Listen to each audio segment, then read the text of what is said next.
Welcome everyone and good morning. This is the program on retirement investing, exposing the myth of retirement investing. And our presenter is Mr. Emerson Hartzler. He will introduce himself and then we will start the presentation. Mr. Hartzler? Well, thank you. I'm going to try a screen share here and see if I can get this up. Looks like it's going to work.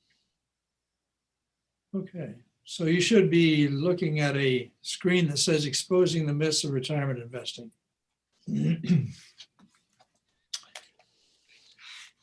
So, pardon me.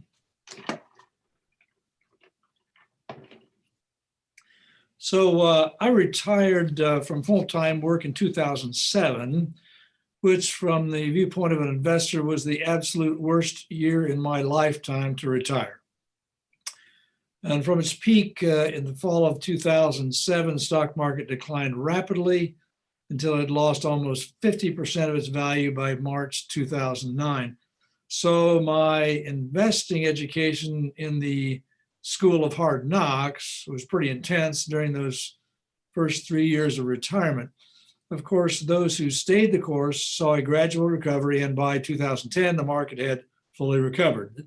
Sad news is that many investors did not stay the course, and for them, the financial crisis was very real.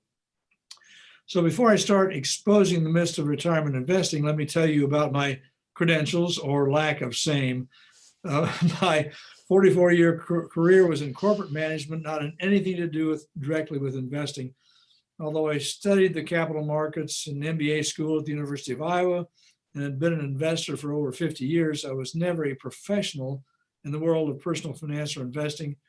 My retirement career is as a financial advisor, but I provide all of my services to clients on a pro bono basis, and typically my clients are of modest means to whom investing is a future goal, not a current pressing concern.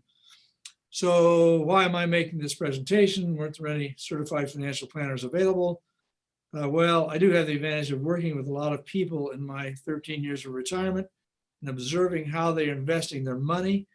It is obvious they have been taught a lot of things about investing in their retirement years that are simply not true. Believing these myths about retirement investing may be costing them dearly, and that's what I want you to avoid.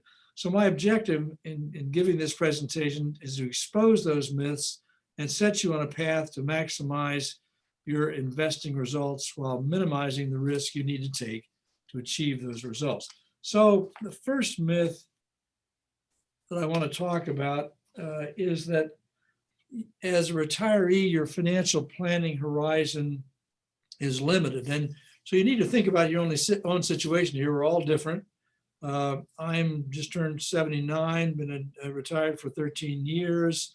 And I look at my planning horizon and say, I'm still a very, very long-term investor. This chart is an interesting one. It's actually pretty amazing. And it's all about life expectancy. It comes out of the Social Security Administration. And it looks at life expectancy probabilities. Now, so if you're 65 today, what's the probability of living to a specific age or beyond? So if you're 65, the chances that you'll live another 10 years is 86. If you're a woman, 79%. If you're a man, sorry guys. But if you're fortunate enough to live with someone as a couple, then at least one of you has a 97% chance of living another 10 years. Well, okay, but how about 15 years or how about 20 years? And if you're a couple, the chances of you living another 20 years is 74%. And 25, 30 years, even 20%. So to me, that's long-term, you know? So many financial advisors will say, well, when you retire, your planning horizon is short, and therefore you certainly ought to be out of the stock market. You ought to get more into bonds. There's a rule of thumb that says you take 100 and subtract your age, and that's the amount that you should limit your stock exposure to. Well, I'm 79, so 100 minus 79 is 21 years. So I should be 21% in the stock market and 79%, I guess, in bonds. And today I'm about 98% in the stock market. So obviously, I don't believe that's true. So 85 years, it'd be 20 years, a planning horizon, that's long-term, and that's your life. Most of us would like to be able to have some of our investments, some of our wealth to pass on to the next generation or so. Maybe we want to give to charity, something of that nature. And in seeing that light, if you're, for instance, going to give money to your children, then you ask the question, okay, well, when are they going to need it? In my case, I have children in their mid-50s. So if I were, die tomorrow, the money that went to them, they'd have another 20 years, maybe 30 years before they really need to take it out. So my point is, long-range planning is always good for investing. And when you're a senior, you don't necessarily need to think very short-term. You are probably still a very long-term investor. And this just plan for longevity says average life expectancy continues to increase. You may need to plan on probably living much longer, perhaps 30 plus years in retirement, and invest a portion of your portfolio for growth to maintain your purchasing power over time. Well, that's very true. So that's why we're into stocks. And that's what most of this presentation will concentrate on. So that's some interesting statistical information. And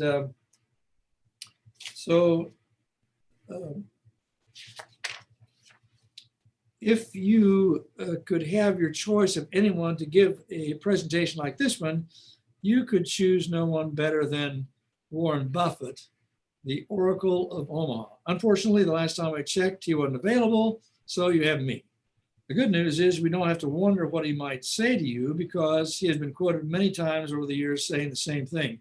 For example, here's a Buffett quote by the Wall Street Journal a few years ago.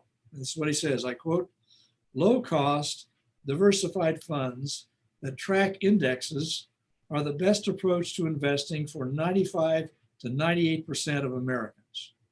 Let me repeat that. Low-cost, diversified funds that track indexes are the best approach to investing for 95 to 98% of Americans. Then he also says that if he dies before his wife, she is instructed to put 90% of her estate into the Vanguard Index 500 fund and the balance into short-term government bonds. Excuse me. So that's Warren Buffett. That's what he would say to you. And that's really what I'm going to talk about in this presentation. So the four things that we're going to kind of unpack are low-cost funds, diversified funds, index funds, and mutual funds. Those four components. So we're going to do that and we're going to unpack three things. First of all, we're going to say, well, what does he mean? What does he mean by low cost? We're going to define that. What's he mean by diversified? What's an index fund? And what are mutual funds? Secondly, why has he concluded that? We need to unpack that a little bit. Well, why is he coming to that conclusion? And you should be able to look at the same data he's looking at and come to the same conclusion. And then thirdly, what does this mean for your investment portfolio or how you invest your funds? So we'll keep coming back to this, but what Warren is saying, low cost, diversified index mutual funds is the way to go for 98% of the people, 95 to 98% of the people. Now, clearly Warren doesn't do that, but I'm sure Warren does not put himself in the 98%. He's in the 2%, but that's Warren Buffett. And he can do that. You and I probably can't. So what are the basic investment options? And I would say there are lots of options to invest. What I'm talking about here is basic. What should be the formation of what you're doing? There are all kinds of fancy things in the investment world. There are derivatives, options, puts, calls, short sales. I would leave all those to the experts, and I would define experts as fools, basically. We'll talk some more about that. A lot of people think they're experts and they really are not. So what are the options? Well, you can invest in individual stocks. We'll talk about that. I would not recommend it, and Warren is not recommending it. Individual bonds, same way. Stock mutual funds is where we'll spend most of the time, because that's what Warren is talking about. And he's talking about a particular kind of stock mutual funds called index funds. And then finally, bond mutual funds. If you're going to invest in bonds, that's the way to go. But this should be very limited if your horizon is a long-term horizon. So now let's talk about the stock market and the bond market. This is a chart. It's just fascinating to me. And if you've been to an advisor's office, you may have seen something like this on the wall. A lot of people show this kind of thing. And basically, the point is capital markets have rewarded long-term investors. You can make really, really good money with your investments if you do it right. And so this chart shows the monthly growth. There's a lot of little dots you can't see, of $1 for a period of 92 years, 1926 to 2018. So studying history is very, very enlightening. So it says, okay, if you had a dollar in 1926, you could have invested in treasury bills, long-term government bonds, large cap companies or small cap companies. And these are the results you would have gotten. Now, the second myth I want to explode here is that if you get into the stock market, you have a danger of losing all your money when the market goes down. And that simply is not borne out by history. You can lose value, but you only lose money if you sell. And this chart here illustrates it very well. Most people are involved in large cap funds, so that gray line is the one we're going to track. This is the 1929 meltdown, the 1929 crash. You've heard about that. Well, what people don't talk about is that leading up to the 1929 were the roaring 20s. And we don't have good data going back earlier than 1926, but in 1926, if you were a stock market investor, you saw your returns go way up from $1, 5 times by 1926. Now in 1929, it crashed and you go down less than $1. So you had maybe 40, 50% decrease in the value from 1926, but it wasn't zero. None of these went to zero. Well, small caps were close. But if you held on and didn't sell, it came back, and within 8 years, you're back to where you were before. So that's one of the lessons here, is that even in the worst period, the 1929 crash, people didn't lose everything. Some of these companies went bankrupt, went out of business, but if you had owned a lot of companies, if you owned an index fund, most of those companies survived and it came back. You just had to hold out and you couldn't sell it here. And a lot of people, of course, panicked, sold out, and they lost everything. That was absolutely true.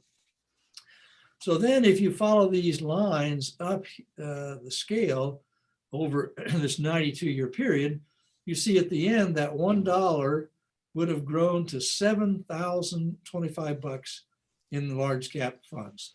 So if I invested in large companies, a lot of them, through index funds, I would have gotten $7,000 out of the $1.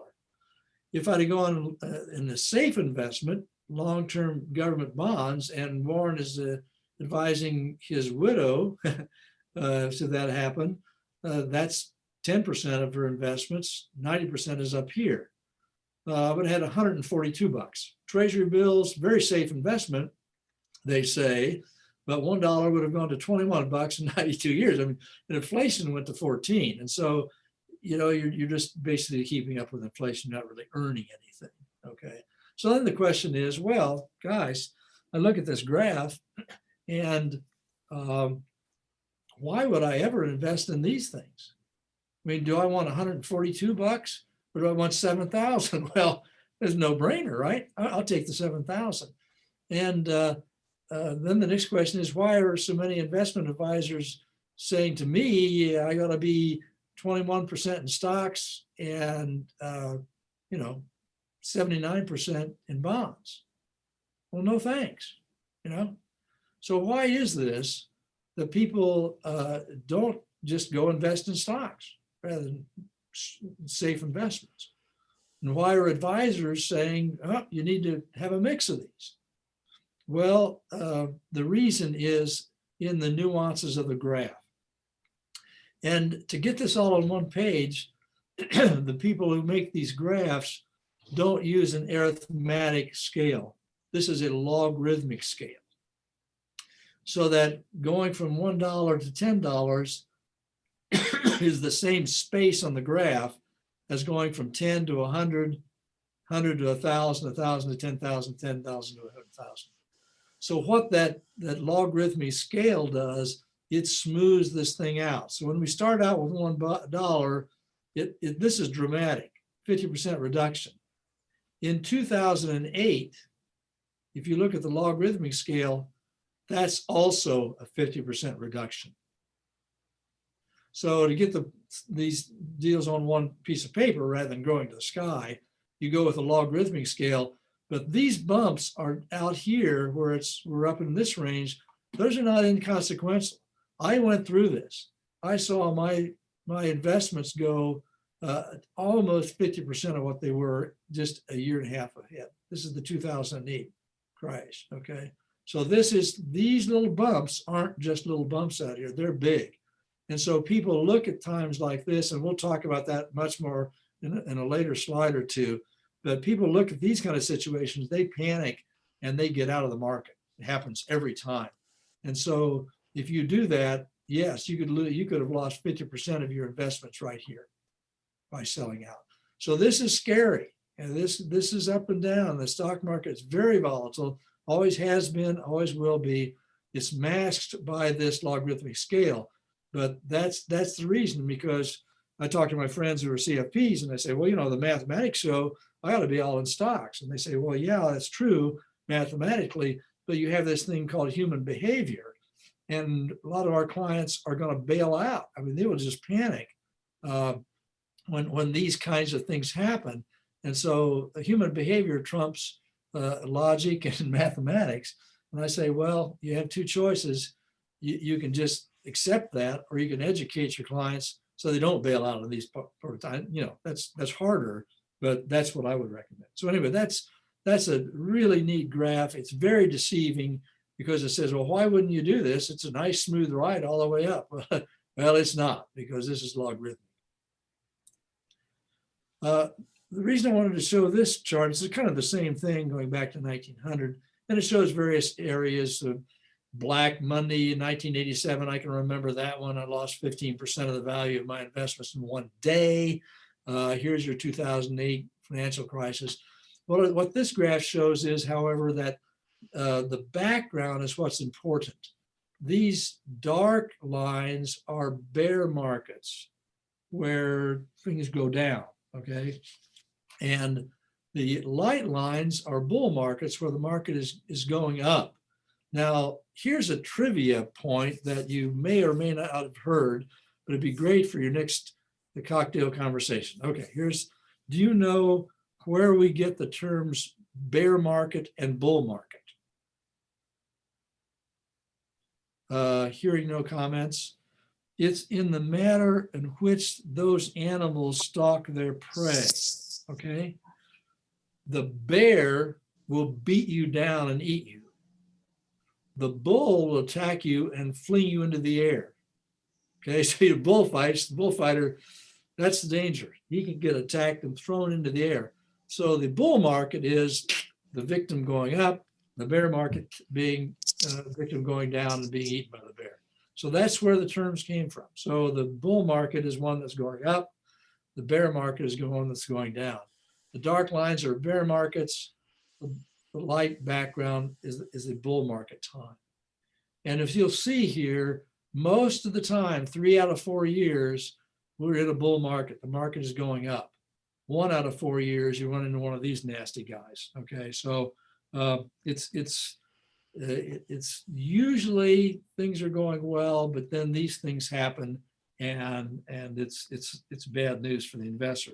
So anyway, 3 out of 4 years, you're going to be just fine. And in fact, the longest period of time it's ever taken the market to recover, the stock market to recover, is about 4.5 years.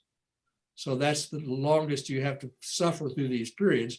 And the problem is, once you get in them, I was in this 2008. I didn't know whether this line was going to be that wide or that wide, so you don't know. It's scary. These things happen. So, and that's what cooks the goose for many investors. So here's another way of looking at this volatility. This is the range of stock, bond, and blended total returns from 1950 to 2018. So that's 68 years. So it's a lot of data. And this plots the annual return. And if you look at each year, just 1 year, then the worst year in this 68-year period, you got a minus 39% rate of return. That was the 2008, I believe. The best year was 47% increase. You'd have had a party there, right? Now, if that's in stocks, blue bars, bonds, and you can see you're much smoother ride with bonds. Minus 8% right is 39, not quite as much on the upside, of course, and then the blended is 33 and 15. So that's any 1 year. Now, if you go to a 5-year rolling average, you take any 5-year period and then just roll that forward year after year. Now in 5 years, you're pretty much taking away any loss. Minus 3, minus 2 doesn't make much difference. You're not going to lose money in a 5-year rolling average with the bond funds. And the highest 5 years, 28% per year over 5 years for stocks, 23% for bonds, 21 for blended. If you take 10-year rolling average, now we're talking about long-term investing, and basically you have almost zero chance of really losing money over a 10-year period. The highest 10-year period would have averaged 19% stocks. That would have been a really good period. 16% bonds. You go out to 20 years and there's no chance you're gonna lose money. So it's all about being patient. Warren Buffett has another very famous quote. He says, the stock market is a wonderful tool to take money from the impatient people and give it to the patient people. And so if you're a patient investor, you long-term invest, you buy stocks, you hold them, you don't sell out and panic, you're going to do well. These are really crazy numbers here. In this 68-year period, the average return for all at 68 years was 11.0% for stocks per year. For bonds, it was 5.8. So if you had $100,000, 20 years later with stocks, you would have had $811,000. With bonds, $300,000. So again, I asked the question, why you go here? I'm going to take the 811, right? I don't like the 311. A blended is 542, but you're still losing almost $300,000. So, give me this, quite frankly, because I'll go through these periods and stay the course, not panic. So why do people panic? Well, they have a low tolerance for risk. And I hear people say, well, gosh, I have money, I want to invest it, but I want to take, and I want to make a return, but I don't want to take any risk. And my answer to that is, if you have money, if you have investments, you don't have a choice. You will take risk. It's just a matter of what kind of risk you're going to take. So let's unpack the risk thing a little bit. I define risk in 3 categories. There's business risk, systemic risk, and inflation risk. And to jump ahead a little bit, this is the one as a retiree that I'm most concerned about. But let's talk about business risk. And business risk is the chance that a business that you own fails and you lose your money. Now in COVID-19, we hear a lot about the people in the restaurant business, and there are going to be a lot of those people that just plain fail. So they put all their savings, they put their life on the line, and they started a business, and COVID-19 came along, they had to close, and they're going to go out of business. And the antidote to that, of course, is diversify through mutual funds. So you own a lot of companies, not just one business. And I still talk to a lot of people who buy individual stocks, and they say, well, I buy individual stocks, but they're really good companies. So I want to relate a little story to you on that. I don't buy individual companies. I would never do that, because it doesn't matter how good they appear to be today. They have a chance to fail, and if they fail, you're going to lose all your money. I grew up in Ohio, a little small farming town called West Liberty, and West Liberty was on Route 68, and that at the time was a main drag between Detroit and Marcus to the south. And so every fall we would go down to Main Street. There were 3 traffic lights, and so the automobile carriers, big trucks, would come through in the fall, and we would get to see the new cars before they hit the showroom. So, we were car guys. We'd go down, and the trucks would stop, and we'd get to see the new tail fins. This was the 50s. It was hysterical. But we'd get to see the new cars. Now, if you told me back in 1957 that I should invest in General Motors stock, I would have said, well, that would be a safe investment. They own the US market. They're going international. I mean, they have new cars every year. They're great. I'll buy some GM stock. That would have been the safest investment I could have possibly made. Well, I lived long enough to see General Motors almost go out of business. And in fact, a lot of people think that if the government hadn't bailed out GM, and we called them government motors for quite a while, if the government hadn't bailed them out, you wouldn't have GM today. So even a company like that, Lehman Brothers, did go out of business, more than 100 years, a solid company. They failed in the 2008 crisis. So any company can go out of business. And if you buy stock in that one company, you have business risk. It's maybe not like the local restaurant, but it's still a risk. So the antidote, of course, is diversify through mutual funds. Mutual funds are a way where you can buy a fund, and the fund in turn owns a whole bunch of companies. And in the past 13 years since my retirement, I've owned somewhere between 10,000 and 13,000 different companies through a series of mutual funds. That's diversification. And we'll talk about degrees of diversification later. So that's business risk. Very easy, buy mutual funds. The systemic market risk is a little bit trickier, because this is where the whole system goes down. This is the bear market. This was 2008. There was no place to hide. No matter what you invested in, you were going to lose value. So it's the chance the entire market takes a hit. And the antidote to that, of course, is to limit the number of shares sold. So when the market goes down, you just don't sell. You don't ever really lose money until you sell at a lower price than you bought the shares, right? So a number of stories here.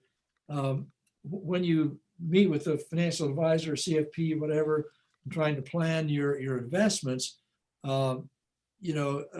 he or she will say, well, they should say, you're in retirement, you're probably going to have to take money out of your investments to live on. So let's talk about how much you can take out. In the third session 2 weeks from now, we'll talk about in much more detail how much you can really withdraw and be safe, not really killing your investments. But there should be a limit to the number of shares you sell each year to support your lifestyle. And as long as you're disciplined and keep to that, then you're going to be okay.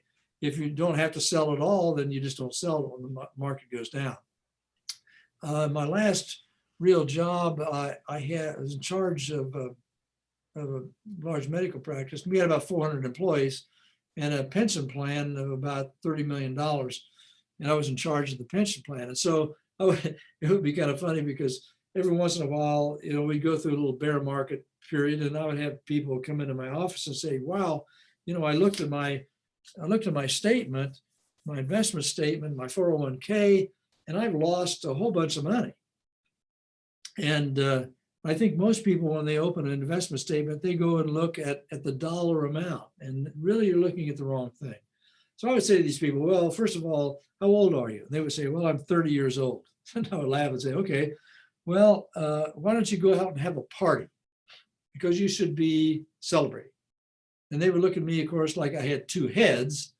And they would say, well, wait a minute, my dollar value is down. I mean, I've lost a lot of money. And I said, well, are you going to sell? Well, no, I'm 30 years old. It's retirement funds, right?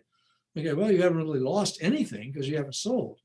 Plus, the reason you ought to have a party is every month you are putting more money into your 401k. They say, yeah, that's right. And the company is matching that and putting more money in, right?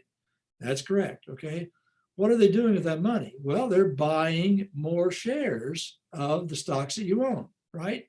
Well, yeah, I guess that's right. They would be buying more shares of that stock. The shares are on sale.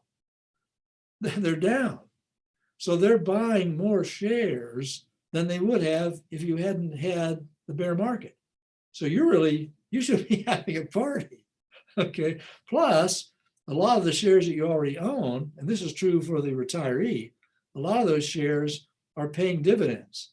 What happens to those dividends? Well, that money is used to buy more shares. Shares are on sale. So have a party because you enjoy the bear market. Well, people look at the dollar amount and they panic and say, oh my gosh, I'm losing my shirt, when they should be saying, gosh, this is great because now I'm able to buy more shares at a lower price. It's on sale. And that you have to believe that history will repeat itself. The market will come back. Just stay in there and you'll be just fine. So again, the antidote to the systemic market, you can't control the market. It's going to go down. There's going to be bear markets. The antidote is limit the number of shares sold. You won't lose anything if you don't sell shares. And if you're on a program in retirement to withdraw a certain percentage of your investments every year, do that. Just don't sell for any other reason. Now, the third risk is the one I'm really concerned about, and it's inflation. And safe investments, okay, are eroded by inflation. So you can put your money under the mattress. It's safe. The housekeeper might steal it, but it's safe. But then inflation is something you can't control. And the rule of 72, if you have a certain cost of living now, 24 years from now, it's going to be double. So the price of everything is going to double in the next 24 years. So if your retirement is going to be 24 years, then take a look at your expenses today, and it's good. 24 years from now, it's going to be double based on historic inflation of 3%. So how do you battle that? Well, stocks are the investment that's practical, that in fact will beat inflation. As we saw in the first slide, inflation, let's go back to look at that real quick. Here's $1, inflation to $14. Here's your stocks at 7,000. You want to beat inflation, that's where you go. So it's very simple. You invest in stocks. Now, I want to spend a little time understanding how the stock market works. And a lot of this stuff is the things that, it took me about 50 years to really get it. And so this may sound basic stuff, and it really is, but if you unpack each one of these things, and it's very revealing. And we have 5 topics. First of all, the market is a bid and ask auction. What does that mean? Well, there's some real nuances here.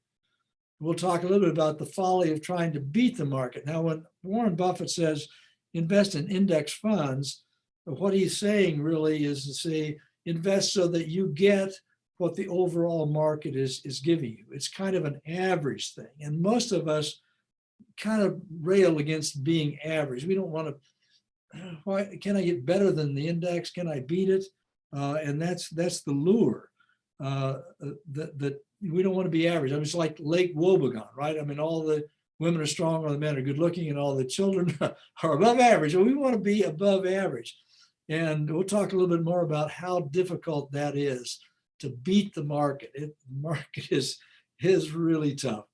We want to spend some time talking about the reasons most investors don't get market returns. It's very, very simple and has nothing to do with mathematics. It has everything to do with human behavior. And then we talk about diversification. I have a term called extreme diversification. I want to argue for that. And then the final one is the perils of being out of the market. So that's coming in and going out and so forth. So those are the 5 topics. So the first one is a bid and asked auction. It's interesting. When I go to Costco to buy something, I go through the store, I look at it, I see the price. If I'm willing to pay that price, I take it to the counter, they check me out, and that's the deal. And I'm a Costco buyer, buy a lot of things from Costco. The stock market is nothing like that. There is no one setting the price. The stock market exchange doesn't set it. The company doesn't set it. The stock market is really a high-tech garage sale. It is much more like a garage sale than anything else. So you have someone who wants to buy stock. I want to buy stock. So I am what's called a willing buyer. And I've got to go to this auction, this exchange, and I've got to find a seller. So it's like me going to a garage sale. I want to buy a lawnmower. I go to a garage sale. I try to find someone with a lawnmower, and we try to determine what the price is. So I want to buy. Well, if I'm a buyer of stocks, I'm going to that market and thinking, well, I want to buy Apple stock. Okay, I think Apple's future is great. I think the price is going to go up in the future. It's going to be wonderful. So I want to buy some Apple stock. Great. I've got to find a willing seller. Now, if I already own Apple stock, why am I going to sell it? If I think the stock is going to go up, I'm going to keep it. So if I'm willing to sell, I'm looking at the future and saying, I don't know, I think maybe Apple's had a good run, but in the future, maybe not so much. Okay. So I'm willing to sell if I think the stock's future is dim. Now, here's the interesting point. Given access to identical historical data, there's perfect disagreement. In our day and age, in information age, all these people that are making the market, buying and selling stocks every day, they have the same data. I mean, companies report unbelievable amount of historical data. And we know when things happen. For instance, the drug companies that were announcing that they had a vaccine for COVID, what happened to their stock? Well, their stock immediately went up because news came on. And if you owned that stock, you may have seen a 20%, 30% rise in a few days in the value of your stock. Well, okay, so now I want to buy that stock. Well, okay, but now I'm going to have to pay a much higher price because it's already priced in. So if I knew that in advance, great, but I didn't. And so the historical data is known to everybody. It's known to everybody at the same time. And the market adjusts, and now I have to pay more for the stock. So both the buyer and the seller must agree on the price, or there's no deal. And of course, there are deals, hundreds of thousands, millions of deals made every day. So the most interesting thing about this is everybody has the same data, but willing buyers think stock's future is bright. Willing sellers thinks it's dim, and they have to agree, or there's no deal. So it's a real bargaining thing, and you're looking at the future. And again, nobody knows. And the stock market is brutal. So let's talk about mutual fund options. And again, Warren Buffett is saying index funds are the way to go. There is a cost factor here. There are 2 types of mutual funds. There are actively managed funds and there are passively managed funds. Now, I don't like the word passive because it indicates that it implies that people aren't really managing anything. Well, they really are. But the index funds that Warren is suggesting are in this category of passively managed funds. Actively managed funds, he's not recommending. And actively managed funds, and about 80% of the mutual fund market is up here. It's changing, going more to passive, but in the past, this is where it's been. And if you go to a stockbroker, advisor, whatever, and say, I want to invest in mutual funds, they will probably get you into active funds. And for 35 years, that's where I was. I bought actively managed funds. I bought American Funds, largest fund company in the world. Great company. And what they do is they pick which stocks to buy and when to buy and sell. Now, there are like 15,000 actively traded stocks in the world. No mutual fund can follow all 15,000. So they have to pick something. So you'll see stocks that are large cap stocks or small cap stock mutual funds, stocks that are into healthcare, stocks that are into real estate. So they specialize, and they may pick out a few hundred stocks that they'll look at and analyze, but they will pick which stocks to buy and hold, when to buy them and when to sell them. This takes a lot of research, a lot of time, a lot of kicking the tires, as they say, a lot of study. So there are a lot of people involved in this.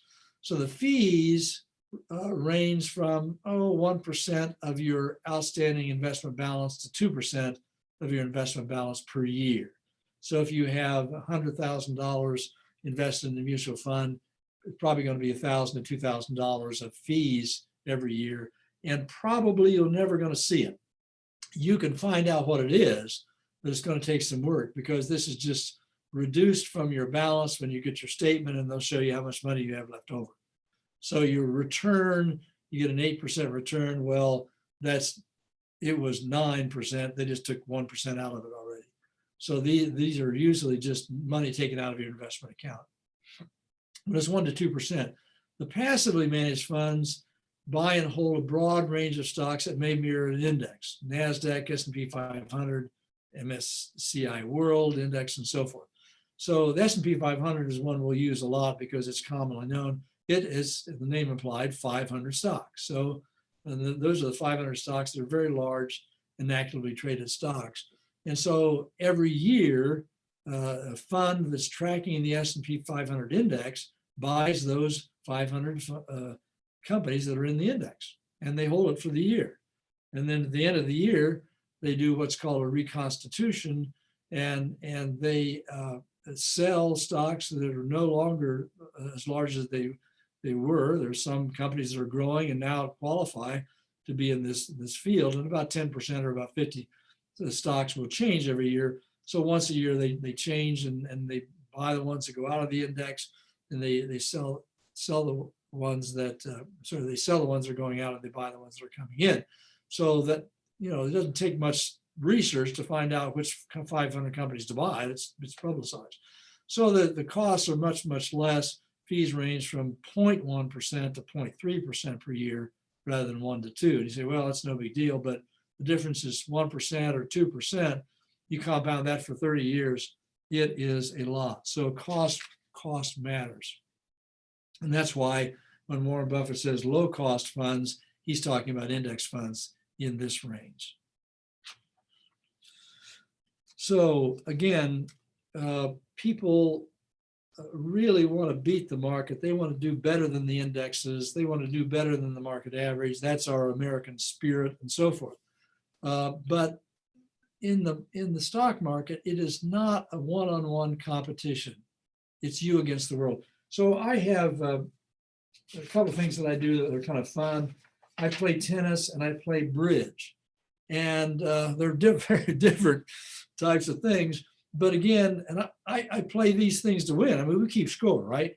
So I play to win. It's you against me. I hope to be on the tennis court today at 12, and I'm going to be against somebody. Well, I'm better than they are, and I'm going to win. That's my attitude. Okay, it's you against me, and buckle up. Okay, and that's fine. And that's how we think about competition. In the world of stock markets, however, it's not like that. You are trying to predict the future, buy stocks that you think are going to go up in price, and therefore beat the market. But you're against everybody in the world. You're competing not against someone else you may be smarter than they are. You're competing against the collective wisdom of every stock market investor in the world, or maybe the wisdom may be folly.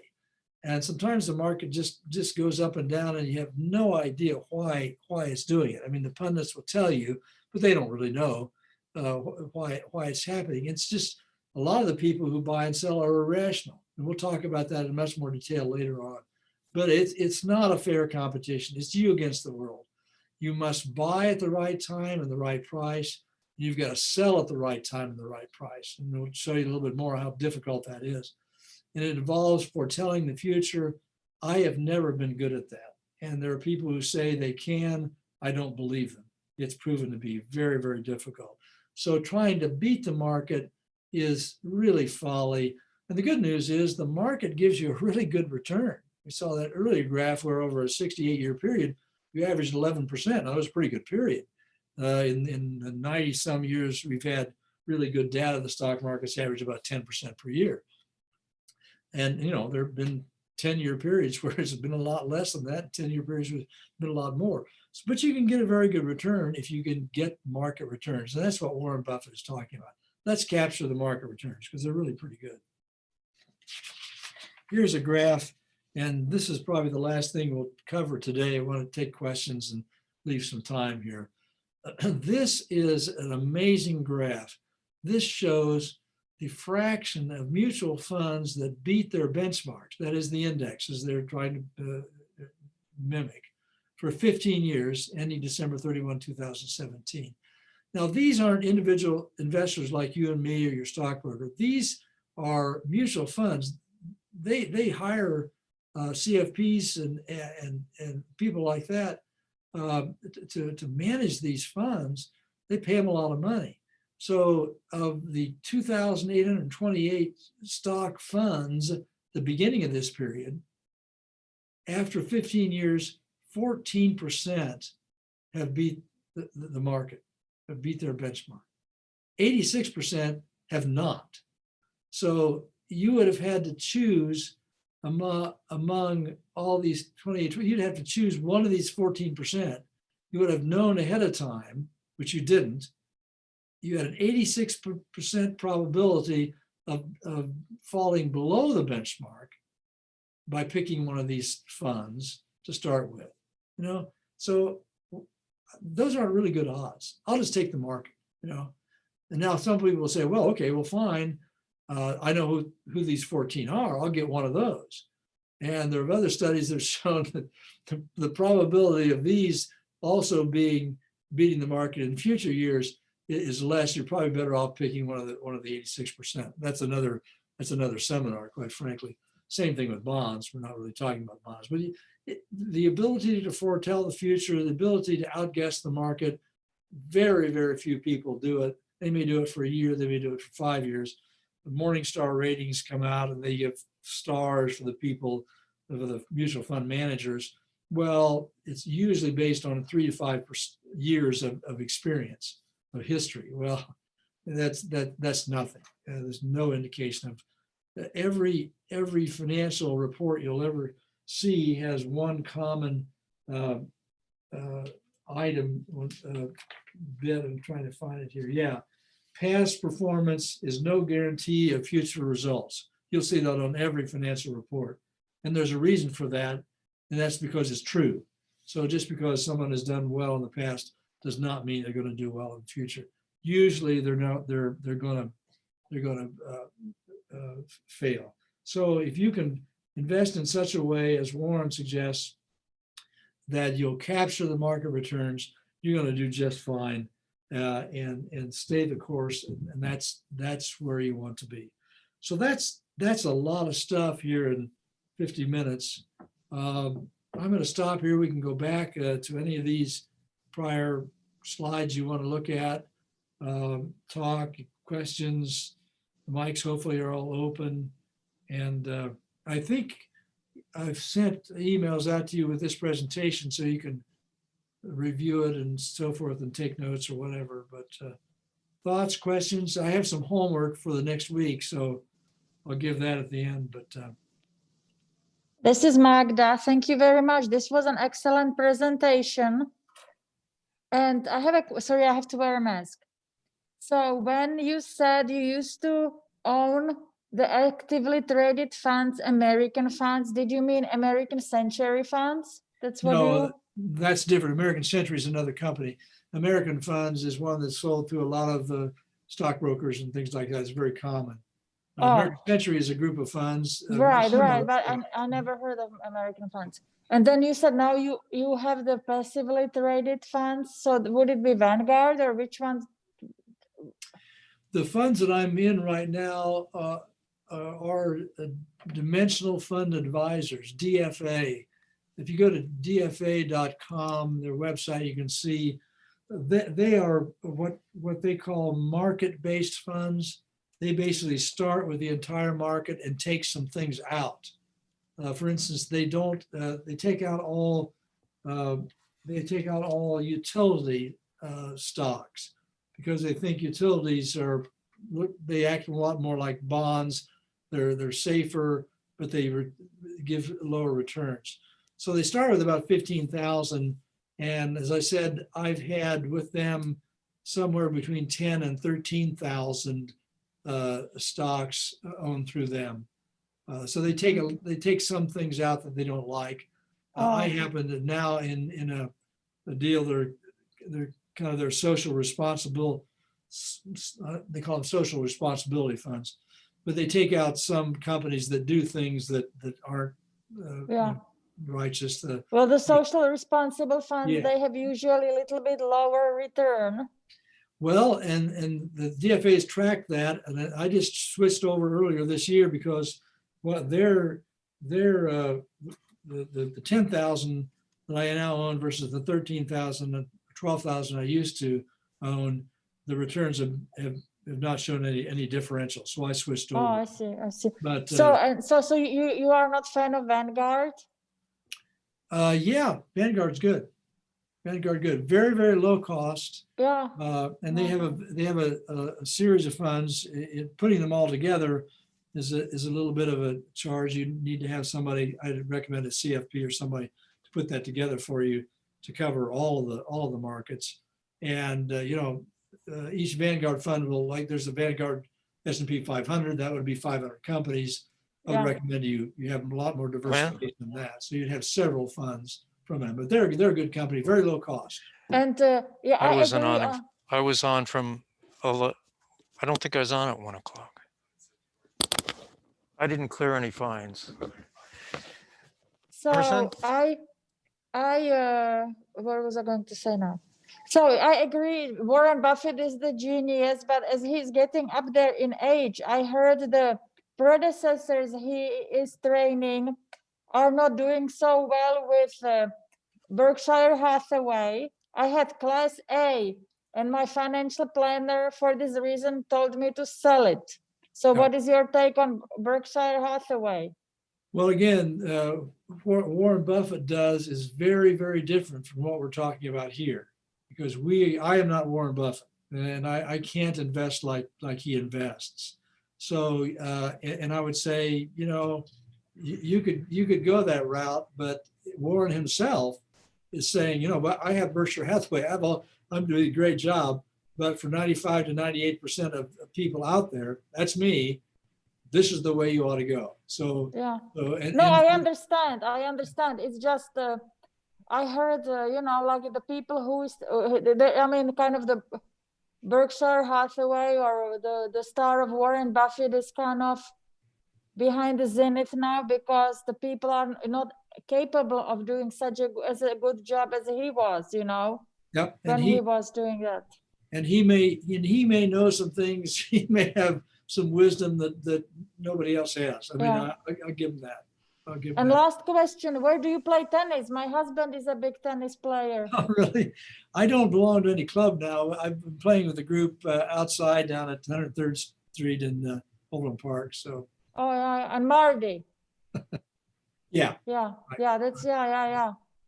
And I have I have a friend I play singles with near where I live at Lakeview Village. That's in Lenexa. So lots of public courts now. Yeah, that's what my husband does. He doesn't belong to anywhere. He's 5-0. Anyway, thank you very much. Thank you. Okay, Thank well, you. we'll ring off now and come back a week from now, and we'll start. And you'll see in the PowerPoint presentation, I think we've gotten through slide number 13, and we have 26 slides. And then the last session, the third session, I want to spend some time talking about withdrawal rates for retirees, because that's another really important topic that ties into all this. So thanks for coming on, and we'll see you a week from today at 10 o'clock.